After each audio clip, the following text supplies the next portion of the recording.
आज सियासी चौक में हम बात करेंगे बेहद गंभीर मुद्दे की। संभल के बाद अब बहराइच, बलरामपुर और श्रावस्ती जो कि बॉर्डर से सटे ज़िले हैं, यहाँ पर भी डेमोग्राफी चेंज की बात सामने आ रही। एक बड़ी साजिश डेमोग्राफी को चेंज करने के लिए यहाँ की जा रही थी।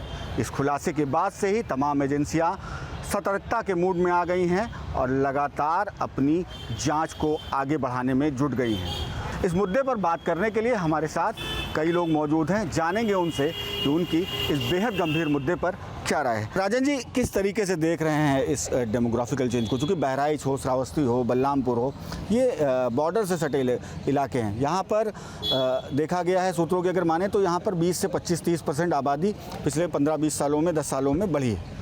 जी, इसका प्रमुख कारण तो सरकार की सुविधाएं हैं। जिस तरीके से नसबंदी के लिए 1400 रुपये और जन्मदात्री माता के लिए 6000 रुपये, आदमी एक तो खाना उसे 5 किलो राशन फ्री मिल रहा है, सबसे बड़ी सुविधा तो उसको घर में बैठने। दूसरी चीज़, बॉर्डर एरिया, नेपाल की खुली सीमा।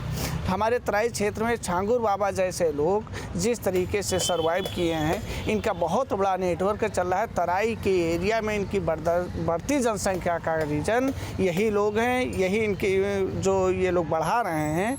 और जो समस्या इनके अंदर, जो चीज़ें इनके अंदर हैं, वो सब शासन प्रशासन की देन है। सबसे पहले तो 5 किलो राशन और 6000 रुपये की योजना बंद होनी चाहिए। दूसरी बात ये है कि ये खुली सीमा पड़ोसी राष्ट्र से फंडिंग होती है, जैसे पाकिस्तान नेपाल के जरिए फंडिंग करता है भारत में। रंजा, किस तरीके से देख रहे हैं इस पूरे मुद्दे को? अब गृह मंत्रालय ने भी चिंता जाहिर की है, प्रधानमंत्री ने भी इस मुद्दे को लाल किले से 15 अगस्त को उठाया था। कैसे देखते हैं? देखिए, वास्तविकता ये है कि थोड़ी बहुत खुशी हम लोगों के अंदर है कि कम से कम भारत सरकार ने इस मुद्दे को, इस गंभीर मुद्दे को संज्ञान में लिया। इसीलिए भारतीय जनता पार्टी की सरकार को चुना गया था। और बहराइच की अगर बात करें तो बहराइच में जनसंख्या जिहाद बहुत बड़े पैमाने पर किया जा रहा है। ये एक बॉर्डर एरिया है। अगर मैं बार बार कहता हूँ कि अगर यहाँ पर कोई मुस्लिम राष्ट्र होता नेपाल के अलावा, तो मुझे लगता है कि कश्मीर से भी बदतर हालत होती है आज बहराइच की। जिस तरह से डेमोग्राफी बदली है हमारे जनपद की, यह एक मुस्लिम राष्ट्र की मांग है अघोषित रूप से, और मुस्लिम राष्ट्र बनाने का पूरा प्रयास किया जा रहा है। ऊपर से सत्ता पक्ष सोच रहा है, चिंता जता रहा है, बड़ी खुशी की बात है। लेकिन जिस प्रकार प्रशासन यहाँ कार्य कर रहा है उनकी चिंता पर, यह भी चिंता का विषय है। प्रशासन अगर खुल करके काम करेगा तो वास्तव में बहराइच की स्थिति अत्यंत दयनीय है। बिल्कुल, देखिए, प्रशासन को भी तमाम कड़े कदम इस मुद्दे पर उठाने पड़ेंगे। किस तरीके से डेमोग्राफिकल चेंज को देखते हैं? डेमोग्राफिकल चेंज में विशेष समुदाय की ओर से लगातार जो जनसंख्या है वो बॉर्डर के इलाकों में बढ़ रही है, तो किस तरीके से आप इसको देखते हैं? सबसे ज़्यादा दिक्कत की बात यह है कि यहाँ पे जो प्रशासन है उसका जो है बहुत बड़ा योगदान है इसमें, क्योंकि प्रशासन जो कार्रवाई नहीं कर रहा है। जैसे लव जिहाद हो, लैंड जिहाद हो या अन्य मुद्दे हों। और अच्छी बात है कि केंद्र सरकार ने जो है इस पे अपना वो दिया है वक्तव्य कि इस पे रोक लगाई जाए। अब देखना यह है कि प्रशासन इस पे कैसे रोक लगाता है। किस तरीके से देखते हैं, क्या खतरा देश को उत्पन्न हो सकता है और क्या कुछ कहना चाहिए? सरकार ने अगर संज्ञान लिया है तो बात गंभीरता की है। अगर सरकार खुद इस पे ध्यान कर रही है, देखना यह है कि लोग बाहर से आके यहाँ तो नहीं बसाए जा रहे हैं। अगर यहाँ का है तो सरकार को सोच के इस पर नीति बनानी चाहिए, रोक लगानी चाहिए। अगर बाहर से आए हैं तो उनको चिन्हित करके और बाहर उनको हटाना चाहिए। और सरकार गंभीर है तो प्रशासन भी गंभीर रहेगा, देखेगा कैसे इसको ख़त्म किया जाएगा। बिल्कुल, देखिए, जब सरकार की मंशा गंभीर हो तो जो अधिकारी हैं, प्रशासन है, उनको भी सरकार की मंशा के अनुरूप ही कार्य करना होगा और इस मुद्दे पर बेहद गंभीरता के साथ कार्रवाई भी करनी होगी। क्या नाम है आपका? मैं अजीत जी, किस तरीके से पूरे मामले को आप देखते हैं? सरकार की गंभीरता, प्रशासन की गंभीरता और साथ ही साथ जो जन सामान्य है उसकी गंभीरता, और क्या सोचती है जनता? पहली चीज़ जो आप एक बार कह रहे हैं, डेमोग्राफिकल चेंज, हमारे देश में अभी भी शिक्षा का अभाव है। तो सीधे सीधे आप ये कहिए कि जनसंख्या जिहाद, जिसके तहत बहराइच, बलरामपुर, श्रावस्ती, तराई के ज़िलों की जनसंख्या के अनुपात को बदलने का प्रयास जिहाद के तहत हो रहा है। उसके लिए लव जिहाद का भी इस्तेमाल हो रहा है, लैंड जिहाद का भी इस्तेमाल हो रहा है और भूमि जिहाद का भी इस्तेमाल हो रहा है। बाहर से लोग लाके बसाए भी जा रहे हैं। अभी कुछ दिन पहले हमारे बलरामपुर जनपद में छांगुर बाबा ऐसे लोग पकड़े भी गए हैं। बहराइच में भी एक प्रकरण आया था, लेकिन प्रशासन ने उसे लिपापोती करके ख़त्म कर दिया। तो ये प्रकरण बहुत गंभीर है। इस पे सरकार को सख्त से सख्त कार्रवाई करनी चाहिए। बाहर से जो लोग ला के बसाए गए हैं फर्जी तौर पे, उनको वापस भेजना चाहिए। करण जी, किस तरीके से देख रहे हैं डेमोग्राफिकल चेंज की बात सामने आ रही है? तमाम जो केंद्र की सरकार है या गृह मंत्रालय है, तमाम एजेंसियां इस मुद्दे को अब उठा रही हैं, सतर्कता से देखने की बात कर रही हैं और काफ़ी गंभीर नज़र आ रही हैं। क्या कुछ आपका कहना है? देखिए, ये बहुत ही गंभीर विषय है। जो भारत में लगातार जनसंख्या जिहाद हो रहा है, जो डेमोग्राफिक चेंज हो रहा है और जिस प्रकार से घुसपैठी आकर के बस रहे हैं, हम लोग देख रहे हैं, पर हम लोग कुछ उसमें कर नहीं पा रहे हैं क्योंकि इसमें प्रशासन कोई कार्रवाई ही नहीं करता है। और जो ये डेमोग्राफिक चेंज हो रहा है, ये देश को एक इस्लामिक राष्ट्र बनाने की साजिश है। और साथ ही केवल इस्लाम में नहीं, ईसाईकरण भी देश में बहुत अधिक हो रहा है। ख़ास तौर से जो हिमालय की बेल्ट है, वो हिमालय का जो तराई क्षेत्र है, जहाँ पे हमारा बहराइच ज़िला भी आता है, कई सारे गांव ऐसे हैं जो आज से 10 साल पहले हम लोग जाते थे, 15 साल पहले, तो वहाँ पे हिंदू बाहुल थे, अब वे मुस्लिम बाहुल और ईसाई बाहुल हो चुके हैं। तो ये स्थिति है। पर समस्या, सबसे बड़ी समस्या ये है कि जब चुनाव आता है तो भाजपा के लिए एक चुनावी मुद्दा बन के ही रह जाता है। घुसपैठी राग लापते हैं, डेमोग्राफिक चेंज का राग लापते हैं। अभी बिहार चुनाव में तब तक ये राग अलाप रहे हैं और जैसे ही चुनाव बीत जाएगा वैसे ही एक हाथ में कुरान और दूसरे हाथ में कंप्यूटर जैसी बात बोलेंगे, मोदी में अभियान चलाएंगे। तो इस प्रकार से काम नहीं चलना है। इनको सीरियस होकर के इस बहुत ही गंभीर विषय पर बहुत ही गंभीरता के साथ में शासन और प्रशासन को लग करके इस समस्या का समाधान करना होगा। और मेरी राय है कि 1951 का जो जनसांख्यिकी वृक्ष है, उस वृक्ष के अनुसार ही भारत की नागरिकता तय होनी चाहिए और बाकी सभी अवैध घुसपैठियों को, जो मुस्लिम घुसपैठी हैं खास तौर से, उन सबको पाकिस्तान, बांग्लादेश भेजने की तैयारी हो या उनको डिटेंशन सेंटर में रखा जाए, क्योंकि भेजने के बाद भी वे वापस यहीं पे दिल्ली में और उत्तर प्रदेश में मिलते हैं। बिल्कुल, देखिए, बेहद गंभीर मुद्दा है और इस पे लोगों ने अपनी राय भी रखी। तो कुल मिलाकर लोग बाग, जो केंद्र सरकार है या गृह मंत्रालय है, उसकी जो चिंता है घुसपैठ को लेकर, बॉर्डर के इलाकों में जो डेमोग्राफिकल चेंज हो रहे हैं विशेष समुदाय की ओर से, उसको लेकर उस बात से सहमत हैं और लगातार ये बात लोग कह रहे हैं कि इस पर अब और कड़ी कार्रवाई करके इस साजिश को पूरी तरह नाकाम करना चाहिए। संभल के बाद नेपाल सीमा से सटे 3 जिले बहराइच, श्रावस्ती और बलरामपुर को लेकर बड़ा खुलासा हुआ है। जानकारों के द्वारा बताया जा रहा है कि यहाँ करीब 30% विशेष समुदाय के लोगों की संख्या बढ़ी है। वहीं जो घुसपैठिए श्रावस्ती में नेपाल के बॉर्डर से प्रवेश करते हैं, उनके द्वारा एक बड़ी साजिश को अंजाम दिया जा रहा है। हमारे साथ श्रावस्ती के कुछ ऐसे लोग हैं जो डेमोग्राफी को लेकर विशेष जानकारी रखते हैं।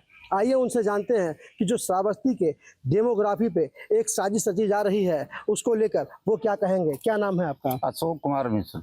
मिश्रा जी, श्रावस्ती में डेमोग्राफी को चेंज करने के लिए एक बड़ी साजिश रची जा रही है, क्या कहेंगे उस पर आप? ये जो साजिश बहुत बड़े पैमाने पर एक सुनियोजित तरीके से ये डेमोग्राफी कैसे बदली जाए, इसके लिए जगह जगह पर घुसपैठिए आ रहे हैं। घुसपैठिए, नेपाल का हमारा जो बॉर्डर है 60, 65, 70 किलोमीटर का, वो खुला बॉर्डर है। खुला बॉर्डर होने के नाते घुसपैठिए वहाँ से आते हैं। आने के बाद यहाँ पर पहले अपना छोटा सा मकान बनाते हैं, पहले उसे मड़ई बनाते हैं। मड़ई बनाने के बाद धीरे धीरे करके ईंटें कपड़े का मकान बना लेते हैं। मकान बनाने के बाद फिर वो जो भारत विरोधी गतिविधियां उसमें लिप्त हो जाते हैं। और बॉर्डर पर जो बॉर्डर का सरकार ने भी बहुत काम किया। सरकार ने वहाँ लखीमपुर से लेकर के गोरखपुर तक सड़क बनाई है, जो इससे कि घुसपैठियों का रुके। जगह जगह पर चौकियां बनी हुई है, सरकार अपना काम कर रही है। हमारे साथ कुछ और लोग भी हैं, उनसे भी समझते हैं कि श्रावस्ती का जिस तरीके से डेमोग्राफी चेंज हो रहा है उस पर वो क्या कहेंगे। क्या सोचते हैं आप? क्योंकि जिस तरह से श्रावस्ती का डेमोग्राफी चेंज हुआ है, करीब 30% की संख्या बढ़ी है, क्या कहेंगे उस पर? जनपद श्रावस्ती हमारा ये नेपाल से सटा हुआ बॉर्डर सटा हुआ हमारा जनपद है। ये हमारी 65 किलोमीटर की खुली सीमाएं हैं, जिसमें लोग सीधे चले आते हैं। लेकिन हमारी सुरक्षा एजेंसी आप सतर्क हैं।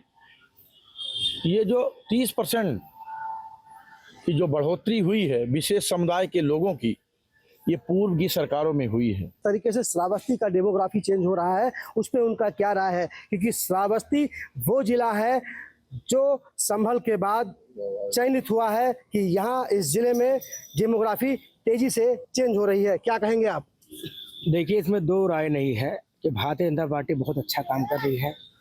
विगत 15 दिन पहले देश के यशस्वी प्रधानमंत्री माननीय नरेंद्र मोदी जी ने गंभीरता से लेते हुए श्रावस्ती के बारे में जो विचार किया है वो बहुत ही गंभीर विषय है।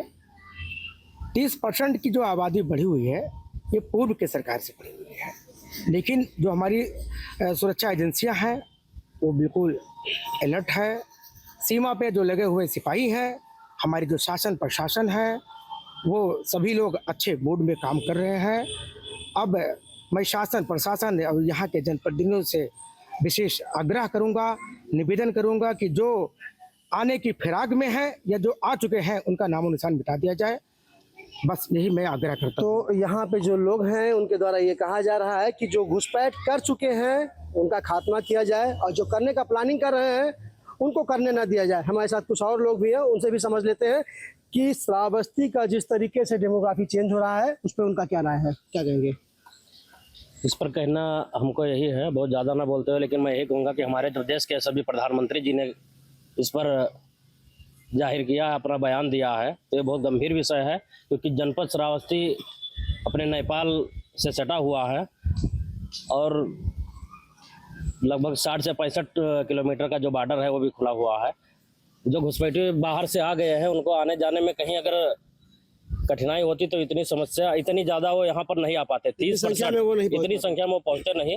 तो सबसे ज़्यादा तो अब यही कहना चाहेंगे कि वहाँ चेकिंग की व्यवस्था और कराई जाए और ज़बरदस्त व्यवस्था हो, क्योंकि 30% माने हो गया। 30% की अगर 75 जिले में, उत्तर प्रदेश के 75 जिले में, ये दो जिले हैं, बहराइच श्रावस्ती, ये दो जिले हैं जहाँ पे 30% की इनकी आबादी बढ़ी है। बहराइच श्रावस्ती दो जिले हैं जहाँ पे 30% की आबादी बढ़ी है। क्या कहेंगे? मैं बहराइच श्रावस्ती दोनों जिले के शासन प्रशासन से भी आग्रह करूंगा कि वो अपनी दोनों सीमाएं पे अपनी व्यवस्थाएं, वहाँ जो पैरामिलिट्री जो फोर्स लगी हुई है यशस्वी है, वो भी अपनी चेकिंग व्यवस्थाएं और दुरुस्त करें, क्योंकि दोनों जिला बहुत ही आकांक्षी जिला है। और 75 जिले में अगर श्रावस्ती और बहराइच का ही नाम 30% में बढ़ा है तो ये चिंताजनक विषय है, क्योंकि हमारे आदरणीय प्रधानमंत्री जी ने भी कह चुके हैं। हमारे साथ आपने बहुत लोगों को सुना, बहुत लोगों का तरह तरह का विचार था, बहुत सारे लोगों ने कई तरह की बात की, लेकिन श्रावस्ती वो जिला है जहां पर डेमोग्राफी में काफ़ी बढ़ोतरी देखने को मिली है। करीब 30% यहाँ आबादी बढ़ी है एक समुदाय की। सोचने वाली बात यह है कि जो शासन है, जो प्रशासन है, वो किस तरह से आगे इसको रोकने में जो एक रणनीति है वो बनाएगी। बलरामपुर के हम जरवा इलाके में मौजूद हैं। जरवा गांव है और यहाँ से बॉर्डर महज कुछ ही दूरी पर है। और यहाँ पर क्या वाकई में कोई डेमोग्राफिक बदलाव हुआ है? क्या वाकई में यहाँ जो मुस्लिम आबादी है वो बढ़ी है? समझने के लिए कुछ गांव के लोगों के साथ हम मौजूद हैं। आपसे समझना चाहेंगे कि जिला अधिकारी ने एक पत्र लिखा था 2024 में आपके ज़िले के शासन को। उन्होंने कहा था कि यहाँ पर अवैध रूप से जो मुस्लिम हैं उनकी आबादी बढ़ रही है, नेपाल की तरफ से लोग आकर इन इलाकों में बस रहे हैं। क्या वाकई में आपके गांव में इस तरह की आबादी बढ़ी है? जी, इधर जैसे जैसे समय व्यतीत होता जा रहा है वैसे वैसे यहाँ पे मदरसे गांव-गांव में, नए नए मस्जिदों का, इधर 5, 7, 8 साल में, 10 साल में मदरसों की तादाद बढ़ी है, मुस्लिम की आबादी भी बढ़ती जा रही है और सब एक दूसरे को, अपने नात रिश्तेदार को बता करके और यहाँ पे जो है इनकी संख्या बढ़ती जा रही है। क्या कारण आपको लग रहा है कि कैसे ये लोग, भाई जब बॉर्डर पे सुरक्षा है, वहाँ पर हर आदमी आने वाले की जांच की जा रही है, लोकल इंटेलिजेंस भी काम कर रहा है इस इलाके में, तो ये कैसे? जैसे कि ये है कि कोई आदमी एकाएक अपने सर पे पूरे परिवार को उठा के लेके तो आता नहीं है।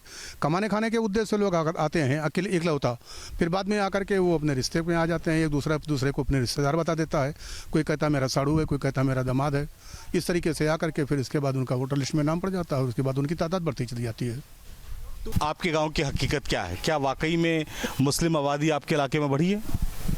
हाँ, पहले से तो ज़्यादा ही है। 2 घर आए रहे। कितनी संख्या बढ़ गई आपके? हमारे गांव में 2 घर थे मुस्लिम खबड़िया, आए थे बाहर से कहीं से। अभी इस समय कम से कम 40-50 परिवार हो चुके हैं। कहा जाता है कि ये लोग ज़मीनें भी खरीद लेते हैं, लोगों की महंगी दामों। ज़मीन खरीद लेते हैं। ज़मीन तो खरीद खरीद सब घर बना ही लेने, यहाँ रह गए। आधार कार्ड भी बन गया उनका। और पूरा आबादी हो गए। अब यही है और का कैसे किस तरीके से ये प्लानिंग करके धीरे धीरे आगे बढ़ रहे हैं? पहले जैसे वहाँ कोयलाबाद रहे, नेपाल में रात रहे, नेपाल से आए यहाँ 2 ही आदमी आए थे, बसे थे। उसके बाद उनके बच्चे बच्चे बच्चे बच्चे बच्चे और रिश्तेदार कहीं और से आगे, और वैसे ऐसे आज 60-70 के ऊपर है, कम नहीं है। वो घर थे परिवार में और 60-70 पहुँच गए। कितना समय लग गया? अरे उनको बहुत आबादी बढ़ती है भैया, हर साल बच्चे पैदा होते हैं उनके घर में। हाँ, तो अभी आबादी कितने साल में ये बढ़ गई? अब हमारा अंदाज ना कम से कम हमारी उम्र कितना है, 30 से 40 साल के अंदर। 45-55। हाँ, आप लोगों ने कभी इसको लेकर कोई विरोध प्रदर्शन नहीं? हम लोग क्या विरोध कर रहे हैं? किससे विरोध कराया जाए? है नहीं, विरोध करो तो मार खाओ, या कौन सुनने वाला है? ये हाल हो गया कि मतलब अब जहाँ हिंदू बाहुल्य आबादी थी वहाँ मुस्लिम इतने मजबूत हो गए मारेंगे। बिल्कुल मारेंगे वो लोग। प्रधान मुस्लिम जैसे ज्यादा है तो अकेला आप क्या करोगे? मारेंगे सब लोग। अब यही है हमारे यहाँ, और क्या है? स्कूल गिरा रहा। हाँ, क्या आप यहाँ स्कूल गिरा गए थे, अधूरा गिरा के गए, जैसे BI गिराई, अधूरा गिरा दिया था, छोड़ दिया।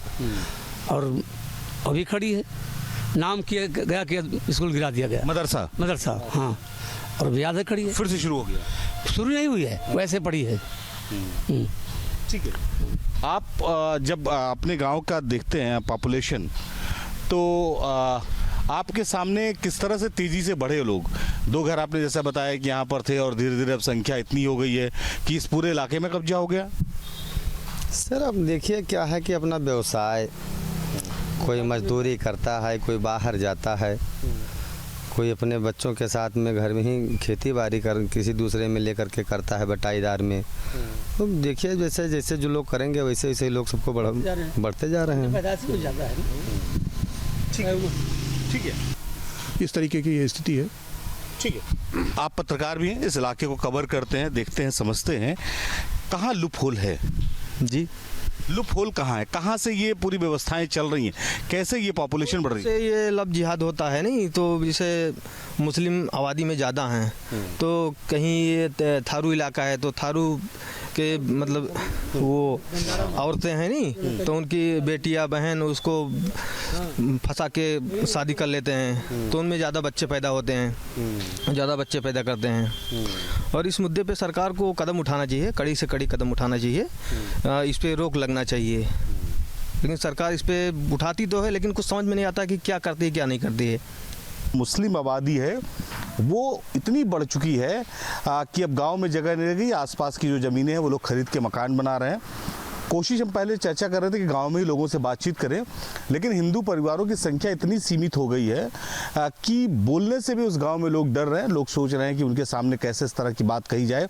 इसीलिए हम लोग किनारे एक मंदिर के कैंपस के पास इकट्ठा हुए हैं और यहाँ जो हमने पड़ताल की, जो हमने छानबीन की, उसमें एक बात साफ है कि नेपाल से बड़ी संख्या में मुस्लिम धर्म के लोग बढ़े हैं। उन्होंने अपने मदरसे बनाए हैं, अपनी मज़ारें बनाई हैं और घर बनाकर हालात ये कर दिए हैं कि जिस गाँव में कभी 2 परिवार हुआ करते थे, वहाँ की अब 80% आबादी मुस्लिम हो गई है। जिस तरीका से जो डेमोग्राफी की जो सूत्रों से जानकारी मिली है कि उनकी साजिश रची जा रही थी, तो इसको लेकर मेरे साथ कुछ लोग हैं यहाँ के संभल के, इनसे बात करते हैं। क्या नाम है आपका? मेरा नाम रंजीत कुमार है। क्या कहना चाहेंगे जिसको लेकर के जो डेमोग्राफी है उसको लेकर के साजिश रची जा रही थी, सूत्रों के अनुसार जानकारी मिल रही है, तो क्या कहना चाहेंगे आप? मैं कहना चाहूँगा कि संभल के जो अधिकारी हैं उन्होंने बहुत ही अच्छा कार्य किया है, यानी कि 19 कूप और 68 तीर्थ स्थलों को खोजा है। जो पुरानी इमारतें थी धार्मिक लेवल की, उनको निकाला है और लोगों को जगाया है कि हमारे संभल में बहुत ही अच्छा तीर्थ स्थल है। आने वाले समय में एक ईश्वर का यहाँ अवतार होने वाला है। हमारे हिंदुओं में तो देखते हैं कि एक बच्चा हो जाए या 2 हो जाए, फिर उनका साथ। तो हमारे जनपद में पहले दंगा हुआ करते थे, लड़ाइयाँ हुआ करती थे, तो उसमें हमारे हिंदू लोग मारे जाते थे और और मुस्लिम लोग अधिक थे, इसलिए हम। आपको कैसे पता, आपका जो अभी उम्र भी नहीं है, कैसे जानकारी हुई आपके लिए? जैसे रिकॉर्ड के अनुसार या किताबों के माध्यम से या पुराने बुजुर्ग लोग हैं उनके माध्यम से हमें ये जानकारी प्राप्त हुई। हिंदू की आबादी है जो 35% बताई जा रही घटी हुई, तो इसको लेकर क्या कहेंगे? जो पहले हिंदुओं पर अत्याचार होता था, अब अत्याचार में कमी आ चुकी है, मतलब रोक आ चुकी है, अब कम हो रही है। संभल में हिंदुओं की आबादी घटती जा रही है, तो इसको लेकर क्या कहेंगे? देखो, मुझे तो ऐसा ही लगता है कि जहाँ भी मुसलमानों की संख्या 50% से ज़्यादा हो जाती है तो वहाँ पे हिंदुओं की संख्या कम होती है और मुसलमानों की संख्या ज़्यादा स्पीड से बढ़ती है। या तो हिंदू जो है मुझे लगता है पलायन कर जाते हैं वहाँ से। और हम संभल की तो हम जो न्यूज़ देखते हैं तो पहले बड़े दंगे हुए हैं और संभल में जो है मुसलमानों की संख्या ज़्यादा हो चुकी है तो उन्हें प्रताड़ित किया जाता है। संभल को देखें तो सबसे ज़्यादा हिंदुओं के सबसे ज़्यादा तीर्थ हैं। हम मैं डिस्ट्रिक्ट संभल का हूँ, लेकिन मुझे खुद नहीं पता था कि इतने तीर्थ संभल में हैं। अब वो हिंदुओं का जो है शहर है संभल, मानो संभल हिंदुओं के सबसे ज़्यादा तीर्थ है, लेकिन फिर भी वहाँ हिंदुओं की संख्या कम है। अब ये मेरे हिसाब से तो ये जो भी न्यूज़ है पुरानी जो भी है तो मेरे हिसाब से तो ठीक लगती है, क्योंकि इतने तीर्थ होने के बाद भी हिंदुओं की संख्या इतनी कम होने का कारण तो जैसे कि यहाँ पर जो एक रिपोर्ट सौंपी गई है न्यायिक जांच आयोग टीम के द्वारा मुख्यमंत्री योगी आदित्यनाथ के, उसमें खुलासा हुआ है कि 1947 में 45% हिंदू रहता था यहाँ पर, लेकिन अब 30% घट रहे, यानी 2025 में 15% घटा रहा है, तो 78 साल में 30% हिंदू घटा है। तो इसको लेकर क्या कहना चाहेंगे? क्या देखो, मैं तो यही कहना चाहूँगा कि ये रिपोर्ट है, जो रिपोर्ट है मान लो पुरानी साक्ष्यों के आधार पर है, पुरानी रिपोर्टों के आधार पर, ये ऐसी चीज़ तो है नहीं कि अभी आज के आज मान लो बना ली, तो रिपोर्ट तो ये सारी ठीक है। और इसमें जो है अभी जो प्रशासन अभी अलर्ट हुआ है ये कुछ सालों से, मेरे हिसाब से 2-4 साल से ये इतने तीर्थ स्थान ढूंढे हैं, वरना ये तीर्थ स्थानों का ही नहीं पता था, क्योंकि मुसलमानों की संख्या ज़्यादा हो चुकी थी तो अपने तीर्थों का ही नहीं पता चल रहा था हिंदुओं को। तो प्रशासन ने काफ़ी साहस किया इस मामले में और काफ़ी अच्छा कदम उठाया, जो कि ये सारे चीज़ें पता चली हमारे हिंदुओं के कितने तीर्थ हैं वहाँ पर, ये सब अच्छा हुआ मेरे हिसाब से। तो जैसे कुछ हिंदुओं का ये भी कहना है कि जिस तरीक़ा से जो हिंदू लोग थे यहाँ से पलायन कर गए थे दंगों को लेकर के, तो क्या ये सही बात है? क्या कहना चाहेंगे? देखो, ये तो सब ठीक ही बात होगी, क्योंकि ये ऐसी बात तो है नहीं, बनाई हुई बात तो है नहीं, और ये चीज़ें ऐसी तो है नहीं जो ये सब चीज़ें साक्ष्य के आधार पर हैं। पहले जो वोटर लिस्ट होगी उसमें 45% होंगे, अब कम हो गया, ऐसा तो है नहीं, अपनी बनाई हुई चीज़ है। तो ये पलायन करने का तो मैं शहर से ऐसे तो पलायन करता नहीं आदमी भाई। संभल बहुत अच्छा औद्योगिक क्षेत्र भी है और वहाँ बिजनेस भी है, तो पलायन करने का कारण तो यही हो सकता है, दंगों के कारण ही आदमी जो है सेफ होने के लिए दूसरी जगह चला जाता है कि चलो यहाँ से अपने दूसरी जगह चले जाएं, तो वही कारण हो सकता है मेरे हिसाब से। तो इसमें 47 में जो लड़ाई हुई थी वो हिंदुओं के फैक्ट्री जला दी थी, वो जबरियत चलाई थी वहाँ पर। 1947 में देश आजाद हुआ था, उसके बाद समय 45% हिंदुओं की संख्या थी, 45% हिंदुओं की संख्या, अब जो 15% बची है, मुसलमानों के डर के मारे भाग रहे हैं सब हिंदू वहाँ से। और उनको ये भी डर है कि कहते हैं कि सरकार ये गिर जाती है तो मुसलमान वहाँ रहने नहीं देंगे हिंदुओं को, इतनों को भी। लेकिन इस तरीक़ा से मुसलमान से जब बात की तो उनका कहना है कि यहाँ हिंदू कोई भी पलायन करके नहीं गए, जबकि तुम हिंदू पक्षों का ये कहना है कि यहाँ से पलायन करके चले गए दंगों की वजह से, लेकिन वो कह रहे हैं खाने कमाने गए। तो इसको लेकर क्या कहेंगे? खाने कमाने नहीं गए, उनके डर के मारे चले, जिंदा फैक्ट्री में लोग जरा दिए थे। अच्छा, पहले पूर्वज बताते हैं, पूर्वजन के हिसाब से। हाँ। तो अब क्या मानते हैं जिस तरीक़ा से 15% जो हुआ है, अब ये क्या संभल को लेकर क्या कहना चाहेंगे? संभल को चाहेंगे कि 15% हिंदी सरकार चली जाएगी तो इनको भगा देंगे, इनको भी मार देंगे, ऐसा डर है। हाँ, ऐसा डर है, इनकी सुरक्षा की जाए हिंदुओं की। ये थे मेरे साथ संभल के लोग। 1947 में 45% हिंदू था और 2025 में 15% हिंदू बचा है, यानी कि 78 साल में 30% हिंदुओं की संख्या कम हुई है। तो कहीं ना कहीं जिस तरीका से जो हिंदू समुदाय के लोगों का कहना है कि हिंदुओं का साफ तौर से कहना है कि जो आबादी कम हुई है हिंदुओं की, वो दंगों की वजह से कम हुई है, लोग यहाँ का अपना पलायन करके चले गए। तो कहीं ना कहीं जिस तरीका से माना जा रहा है, जो संभल के लोग थे उन्होंने अपनी अपनी राय दी। संभल से वीडियो जर्नलिस्ट के साथ सत्यपाल यादव, न्यूज स्टेट संभल।